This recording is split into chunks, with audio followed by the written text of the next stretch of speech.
Constant हराम relationship में हूँ, मैं तो मुनाफिक हूँ, मैंने नमाज पढ़ के क्या करना। देखें ये बिल्कुल इसी तरह एक बंदा क्या है, मैं तो हुई गंदा, मैंने नहा के क्या करना। Doesn't make sense. ठीक है, नहाओगे तो गंद उतरेगा ना। ये क्या बात हुई, मैं तो हुई गंदा, मैंने नहा के क्या करना है। भाई मैं आपको एक सिनेरियो देता हूँ, हो सकता है आपकी जिंदगी की आखिरी नमाज हो, फिर या अगर आप नमाज ही नहीं पढ़ते, कुछ लोग एक पढ़ते हैं, दो पढ़ते हैं, भाई एक दो तो पढ़ो, इनकरेज्ड है, एक दो तो पढ़ो। ये ना कहो कि नहीं जब तक 5 नहीं पढ़ूंगा तब तक एक भी नहीं पढ़ूंगा। कितना गलत कॉन्सेप्ट है। ठीक है, एक दो तो पढ़ो, क्या पता वही आखिरी नमाज हो फिर। और क्या पता वो जो तुम गुनाह कर रहे हो और नमाज भी नहीं पढ़ रहे हो, वो गुनाह करते हुए मौत हो जाए फिर। तो देखें कितनी स्केरी बात है। तो ये बातें करना कि मैं तो कांस्टेंट स्टेट ऑफ सिन में हूं, मैंने नमाज पढ़ के क्या करना, ये तो शैतान हैज वन, शैतान तो जीत गया इसका मतलब। ठीक है, तो यही तो पॉइंट है, नमाज पढ़ेंगे तो शायद निकल आए। इसमें मैं आपको एक रियल वाकया भी सुनाता हूँ। एक शेख हैं यूके के, उन्होंने अपना वाकया सुनाया। ही सेड कि a youngster came to me, मस्जिद में मैं लेक्चर दे के फारिग हुआ तो वो मेरे पास आया यंगस्टर, और उसने आके इकरार किया। देखिए नबी सल्लल्लाहु अलैहि वसल्लम के पास एक यंगस्टर आया था, उसने कहा या रसूलल्लाह मुझे जिना की इजाजत दें, ये आदत मुझसे नहीं छूटती, जिना की इजाजत दे दें मुझे। अब देखिए उस दौर में भी था ना, वो दौर में ऐसे साहबा, ऐसे लोग मौजूद थे, वो स्ट्रगलिंग। तो इसी तरह उनके पास, स्कॉलर के पास से एक बच्चा आया, यंगस्टर आया, उसने कहा कि मैं जा रहा हूं गुनाह करने, मेरी गर्लफ्रेंड है, मैं जा रहा हूं गुनाह करने, तो मैं आपको बता रहा हूं कि आई एम गोइंग। मतलब वो एक अफर्मेशन लेने आया था या कोई नसीहत लेने आया था मे बी। तो ही सेड कि मैंने उससे कहा कि ईशा की नमाज होने लगी, हमारे साथ नमाज पढ़ लो, फिर देखी जाएगी, वील सी अबाउट दैट। तो कहते मैंने उससे नमाज पे कायल कर लिया कि नमाज हमारे साथ पढ़ लो। उसने कहा चलिए ठीक है, नमाज मैं पढ़ लेता हूं। कहते जब नमाज पढ़ के हम फ्री हुए हैं और उसने सलाम फेरा है तो वो रोई जाए। और इतना अल्लाह ने उसका हार्ट मेल्ट कर दिया नमाज के दौरान। और उसके बाद उसने मुझे कहा कि I want to leave this, और उसने कहा कि मैं छोड़ रहा हूं और मैं आज नहीं जा रहा है गुनाह करने। तो that's the whole point. Scholar ने कहा कि यही तो पॉइंट है भाई, नमाज पढ़ोगे तो क्या पता कोई स्ट्रेंथ आ जाए, कोई ताकत आ जाए, अदरवाइज आप गुनाह भी कर रहे हैं, नमाज भी नहीं पढ़ रहे, तो यू आर गॉन, फिर तो खत्म है। इसलिए नो मैटर व्हाट नमाज नहीं छूटनी चाहिए, नो मैटर व्हाट नमाज। अरबियों में 100 खामियां होंगी, मैं रहा हुआ हूं, नमाज नहीं छोड़ते, नमाज नहीं छोड़ते। मेरे कई दोस्त यूके में फर्दर स्टडीज करने गए, अरबी रूममेट्स हैं उनके, दे टेल मी ड्रिंक भी कर लेंगे, नमाज नहीं छोड़ेंगे। बुरी बात है, बहुत बुरी बात है ड्रिंक करना, मतलब इट्स हराम। नमाज नहीं छोड़ेंगे, मुसल्ला बिछा लेंगे, नमाज पढ़ लेंगे, कुछ भी करेंगे, नमाज पढ़ लेंगे। आप सऊदीया में जाएं, आपको मसाजिद भरी हुई नजर आएंगी यूथ से। माशाल्लाह अब यहाँ भी ट्रेंड बढ़ रहा है, बहुत अच्छी बात, अल्हम्दुलिल्लाह, I am really glad. Universities में हम जाते हैं, बहुत ऑडियंस आती है मस्जिद में, यूनिवर्सिटीज की मसाजिद में। यहाँ DHA की मसाजिद में अब यूथ बहुत नजर आती है। बहरिया में रहता हूँ, वहाँ यूथ बहुत नजर आता है, अच्छी बात है, इट्स गुड, ये इनकरेजिंग बात है। ये पहला सिनेरियो कि एक बंदा कांस्टेंट हराम में है तो वो कहता है मैं नमाज पढ़ के क्या करूं, तो ये एक बहुत बड़ा वसवसा है। ठीक है, दूसरा सिनेरियो जैसे मैंने बताया, पर्सन एडिक्टेड टू सिन, इसको भी हम डिस्कस कर चुके हैं कि वो कहता है कि यार नमाज भी पढ़ रहा हूं फिर भी गुनाह नहीं छूट रहा, तो फायदा क्या नमाज का। तो ये ऐसे नहीं सोचना आपने। ठीक है, नमाज एक फर्ज काम है, कम से कम फर्ज तो पूरा करे ना जाके, बाकी वो उसके फवायद के वो गुनाह छुड़वा दे, वो आपको सुकून दे दे, राहत दे दे, ये सेकेंडरी बात की बातें हैं, पहले फर्ज तो जाकर पूरा करे ना।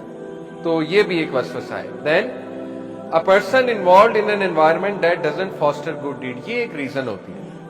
कई लोग हैं वो नमाज पढ़ना चाहते हैं और वो नमाज के कायल भी हैं, लेकिन जब वो किसी कॉर्पोरेट में काम कर रहे होते हैं, किसी का जॉब कर रहे होते हैं, ठीक है ना, या किसी जगह पर है, यूनिवर्सिटी में है, कहीं पढ़ रहे हैं, तो when they see around them कोई नमाज ही नहीं पढ़ रहा, मतलब ना कोई एहतमाम हुआ है उस जगह पे नमाज का, तो आहिस्ता आहिस्ता उनकी भी छूटने लगती है, आहिस्ता आहिस्ता वो भी फिर नमाज से दूर होने लगते हैं।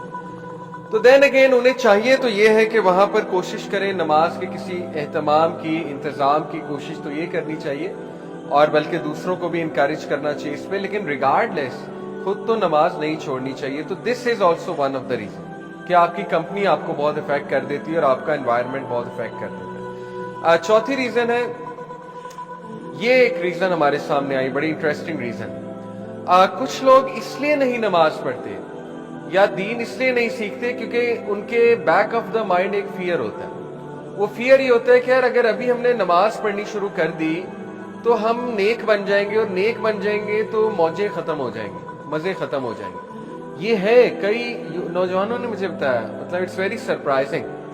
यानी they don't want to learn दीन बिकॉज दे फियर के बस वो रिलीजियस महफिलों में जाने से, रिलीजन लर्न करने से या नमाजें पढ़ने से ना फिर हमारी सारी चीज छूट जाएगी। तो they are not ready yet, they say we are not ready yet for this. और ये देन अगेन कितनी खतरनाक बात है, यानी एक फर्ज काम को ये कह के छोड़ना कि we are not ready yet. तो फिर देखें ऐसा ना हो अल्लाह नाराज हो जाए, अल्लाह कभी हिदायत ही ना दे। कई लोगों की स्टोरीज हम सुनते हैं, they kept saying we are not ready yet, we are not ready yet, we are not ready yet. बुढ़ापा आ गया, बुढ़ापे में फॉलेज हो गया, नमाज पढ़ ही नहीं सकते। सोचा था बुढ़ापे में पढ़ेंगे, बुढ़ापे में बीमारी ऐसी कोई आ गई कि नमाज पढ़ ही नहीं सकते, तौफीक ही नहीं नमाज की। कई ऐसी स्टोरीज हैं। तो ऐसा ना हो कि इस जुमले से अल्लाह नाराज हो जाए। बहरहाल ये भी एक फियर होता है लोगों का, ठीक है, कि I can't come right now. या कुछ लोगों का फियर होता है कि यार लोग मेरा मजाक उड़ाएंगे, लोग कहेंगे you are too religious if you are praying. तो बहरहाल ये आपके सामने मैंने कुछ रीजंस रखी हैं, इंशाल्लाह इनको हम एड्रेस करते रहेंगे। एक और रीजन है, person who is afraid to leave comfort zone. ये बहुत कॉमन रीजन है। कुछ लोग बस फ्लो में जिंदगी गुजार रहे हैं और कंफर्ट जोन से नहीं निकलना चाहते। कंफर्ट जोन से निकलना पड़ता है नमाज पढ़ने के लिए, ठीक है ना। देखें आपकी एक रूटीन है, बहुत कंफर्टेबल रूटीन है, प्लेजरेबल रूटीन है, मौजें कर रहे हैं आप। अब बीच में अजान होती है तो गिल्ट आता है, यार वुजू करना पड़ेगा, फिर मस्जिद जाना पड़ेगा, एक गिल्ट सा आता है, ठीक है। तो लोग उस गिल्ट को सॉल्व करने के लिए फिर नमाज ही नहीं पढ़ते, कहते हैं बस छोड़ो बाद में देखी जाएगी। तो ये लापरवाही है जो हमें भी थी किसी दौर में, ये लापरवाही होती है लोगों में, ठीक है। तो लापरवाही बहुत बड़ी एक रीजन बन जाती है कि इंसान फिर पढ़ता ही नहीं, इंसान कहता है बस ठीक है जाने दो। तो ये सारी रीजंस हैं, इनको इंशाल्लाह हम देखेंगे, एड्रेस करेंगे। ये बड़ी जेन्युइन रीजंस हैं और इंशाल्लाह don't worry, after attending this full series आप में बहुत मोटिवेशन आएगी, बहुत फर्क आएगा, आपकी नमाज में बहुत जान आएगी इंशाल्लाह। I have seen it my self, ठीक है। तो हम इंशाल्लाह शुरू करते हैं, प्योर अहदीस से देखते हैं कि नमाज क्या है, नमाज के फवाइद क्या है, नमाज पढ़नी कैसे चाहिए, वगैरह वगैरह। सबसे पहली हदीस, प्रॉफिट सल्लल्लाहु अलैहि वसल्लम ने फरमाया, the first matter that the slave will be brought to account for on the day of judgement is नमाज। If it is sound then the rest of the deeds will be sound, and if it is bad then the rest of the deeds will be bad।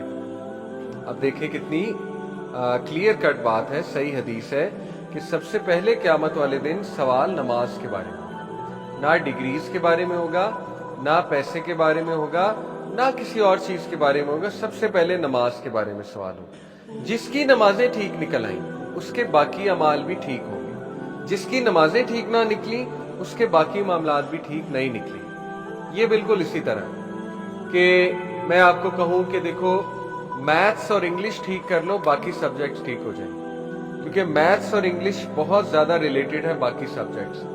तो मैं आपको कहूं कि देखो maths और English weak नहीं होनी चाहिए, उसमें आपको स्कोर अच्छा करना है और उसमें आपको मेहनत करनी है, बाकी सब्जेक्ट्स खुद ठीक हो जाएंगे। तो ये अब देखें, हम जब ये कहते हैं ना कि नमाज की खैर है, माफ हो जाएगी, हकूकुल इबाद असल में स्ट्रांग होने चाहिए। मैं आपको सच बताऊं, जिस बंदे की नमाजें ठीक नहीं है ना उसके हकूकुल इबाद भी ठीक नहीं। वो एक डिसेप्शन में है कि उसके हकूकुल इबाद ठीक है। मैं आपको अपना तजर्बा बता रहा हूं, लेकिन उसके हकूकुल इबाद ठीक नहीं है।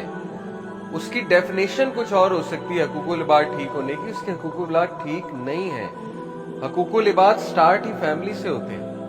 अगर वो बंदा बाहर वालों के साथ अच्छा है, फैमिली वालों के साथ अच्छा नहीं होगा, नहीं हो सकते हकूकुल इबाद ठीक। इंटर रिलेटेड है, कैसे ठीक हो सकती है दोनों चीजें। हाँ ये अलग बात है, कोई नॉन मुस्लिम है, वो बाय नेचर बहुत अच्छा इंसान है, जैसे अबू बकर सिद्दीक इस्लाम लाने से पहले अच्छे इंसान थे, ये मुमकिन हो सकता है। एक अच्छा इंसान है, उसकी डीलिंग्स अच्छी हैं, लेकिन नमाज पढ़ के इंशाल्लाह मजीद डीलिंग्स अच्छी हो जाएंगी। लेकिन मुसलमान की जहां तक बात है, तो ये कहना कि हकूकुल इबाद का सवाल ज्यादा होगा, नमाज की खैर है, नमाज अल्लाह माफ भी कर देगा, یہ قرآن و حدیث میں کہیں کانسیپٹ نہیں ملتا ہے، بلکہ one of the big reasons لوگوں کے جہنم میں جانے کی وہ نماز چھوڑنا ہے۔ سورہ مدثر کی آیا کہ جب جہنمیوں سے پوچھا جائے گا وٹ براٹ یو ہیئر، تمہیں کیا چیز یہاں پہ لے آئی، وہ کہیں گے ہم نماز نہیں پڑھتے۔ قیامت والے دن اللہ سبحانہ و تعالیٰ جب اپنے جلال کے ساتھ آئیں گے، وہ ایک پورا سین ہے، تو اللہ سبحانہ و تعالیٰ کی شن کو جب ایکسپوز کیا جائے گا، یہ ایک متشابہات میں سے کہ اللہ کی شن کیا ہے،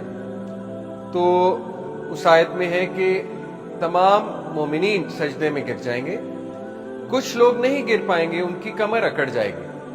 تو کیا قرآن میں ہی ان سے پوچھا جائے گا کہ تم سجدہ کیوں نہیں کر رہے، تو پھر جواب بھی ملے گا کہ یہ وہ لوگ ہیں جو دنیا میں نماز نہیں پڑھتے، تو آج سجدہ کیسے کر لیں گے۔